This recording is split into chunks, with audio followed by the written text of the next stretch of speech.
एक बार की बात है, दीपावली की धूमधाम में मैं अपनी प्यारी डॉगी ताफी को नहलाने और सजाने में जुट गया।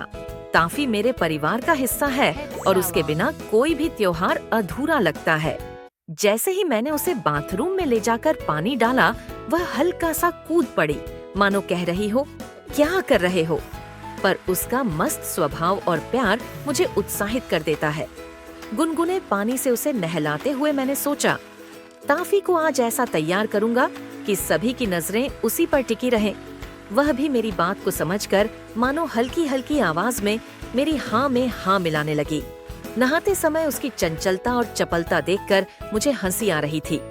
वह कभी पानी से बाहर निकलने की कोशिश करती तो कभी मेरे ऊपर पानी के छींटे डाल देती।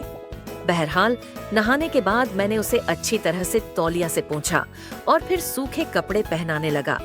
इस बार मैं ताफी को एक प्यारे गुलाबी और सफेद रिबन से सजाने का प्लान बना चुका था। जब उसे रिबन पहनाया तो वह भी आईने में खुद को देख रही थी, जैसे खुद को पहचानने की कोशिश कर रही हो। सजने संवरने के बाद मैंने उसे उसकी पसंदीदा जगह सोफे पर बैठाया ताकि वह थोड़ी देर आराम कर सके। तभी मुझे पार्टी की तैयारी के लिए कुछ और काम करने थे, तो मैं रसोई में चला गया। रसोई से बाहर आते ही मेरी नजर ताफी पर पड़ी, जो अब सोफे पर नहीं थी। उसे ढूंढने के लिए इधर उधर नजर दौड़ाई, लेकिन वह कहीं नहीं दिख रही थी। मुझे लगा शायद वह घर के बगीचे में होगी, पर वहाँ भी वह नहीं थी। मुझे हल्का सा डर महसूस होने लगा। ताफी का अचानक यूं गायब हो जाना असामान्य था। ताफी के बिना पार्टी का कोई मजा नहीं था, इसलिए मैं परेशान हो गया। मैंने घर के हर कोने को छान मारा, लेकिन ताफी का कहीं कोई अता पता नहीं था।